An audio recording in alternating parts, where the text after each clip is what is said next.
whole different feel, from the psyche of the group. The rhythmic gestalt. Yeah, the rhythmic gestalt, when that locks in. And almost always when that locks in, the pitch locks in also. But it's the rhythm. I find it's the rhythm first. I mean, rhythm to me is the you're absolutely right, is the 100% absolute key into everything else in music. And once there's rhythm, then there's music. But I think without rhythm, people talk about pitch and stuff and relationships, and I'm not sure that has anything to do with it. Ultimately, that more, it's the rhythmic organization of sound that creates something that you would call music. So, you've been doing this for such a long time. It's not theoretical from your standpoint; it's practical. Well, yeah. You know this stuff inside out. Well, and I can't say that I know it inside out.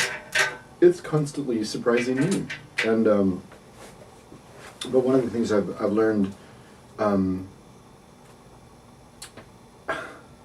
think I've learned, is that every time we do music, we're creating at its best. When we're really doing it, it's beautiful, and that energetic beauty has a ripple effect in the universe.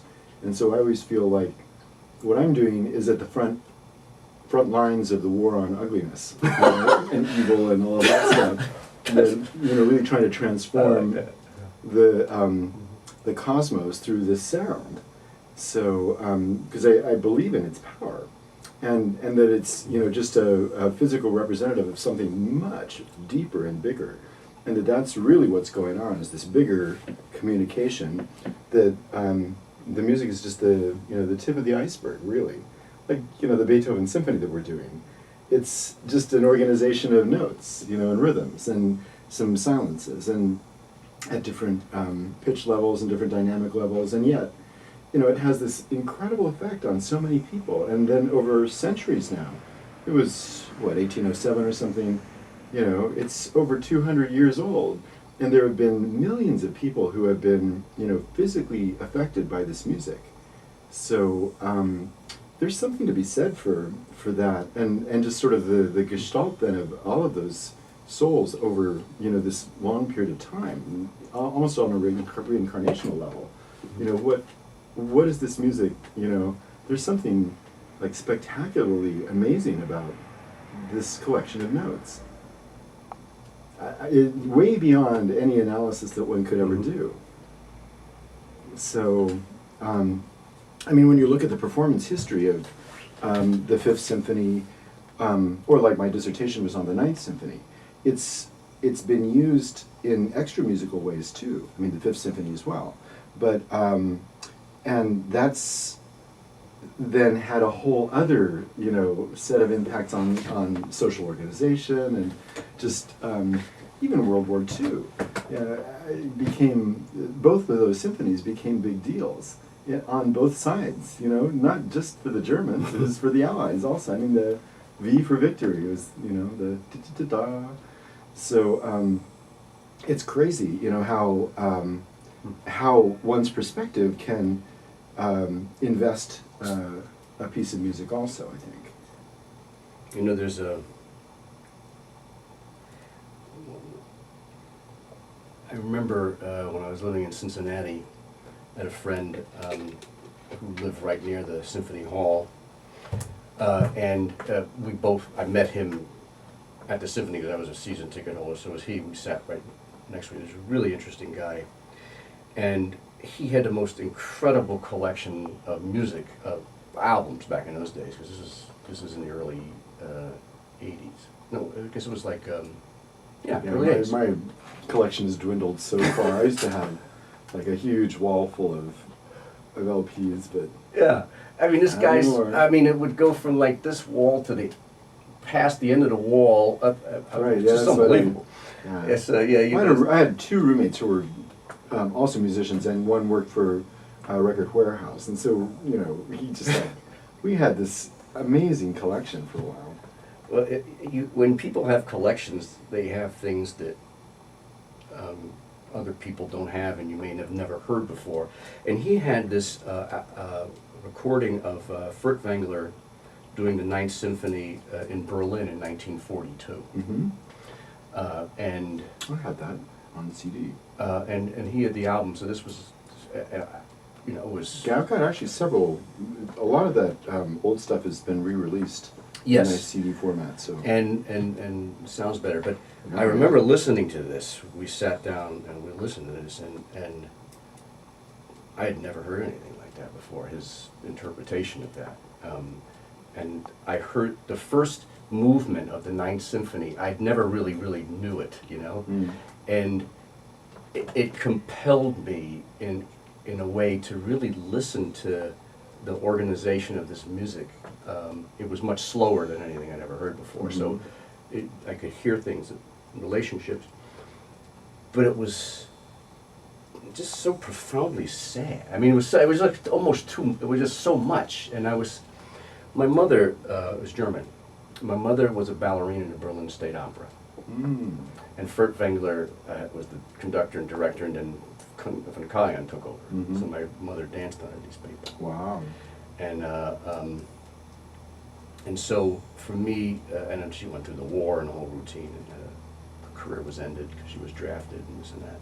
Houses bombed and destroyed and everything in Germany and Berlin where they lived.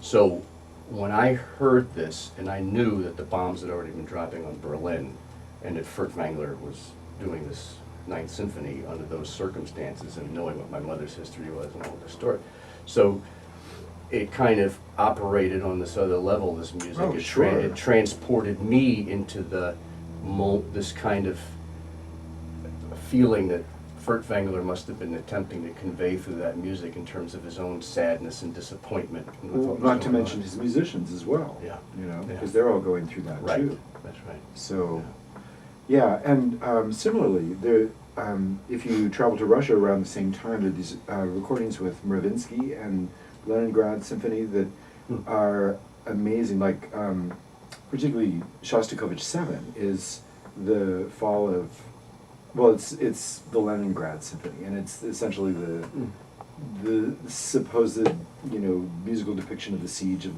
Leningrad, and finally victory at the end, and it's you know, quite an inspiring work, and particularly for the Russians. And so the recording that was made right after the war of that with those guys, or the Tchaikovsky Fourth Symphony even, is just, it's like they are living something through that music.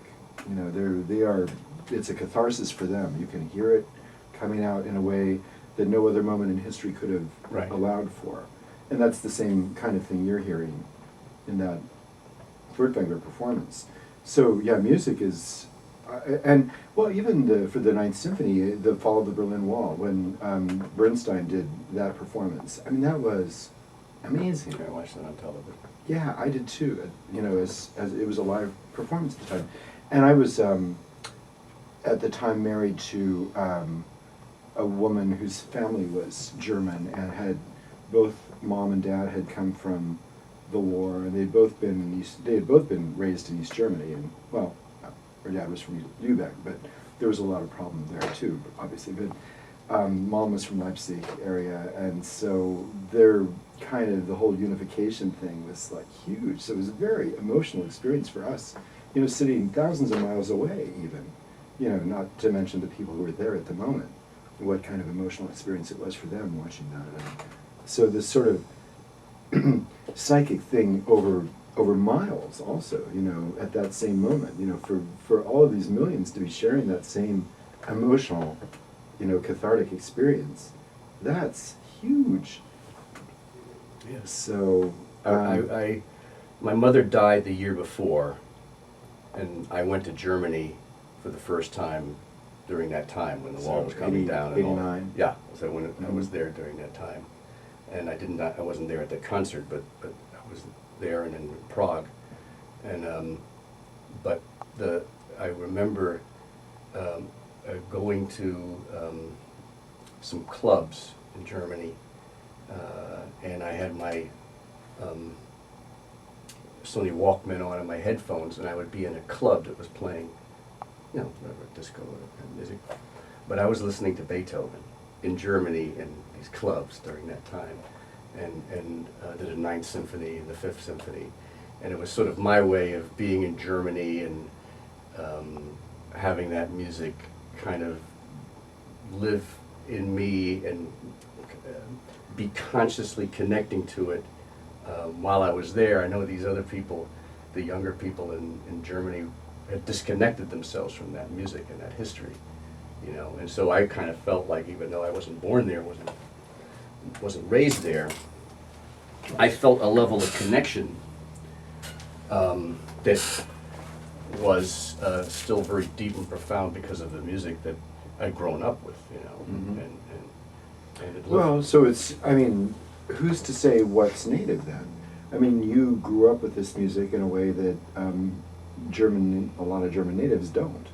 So for you, it's more native than it is for them. So I don't know.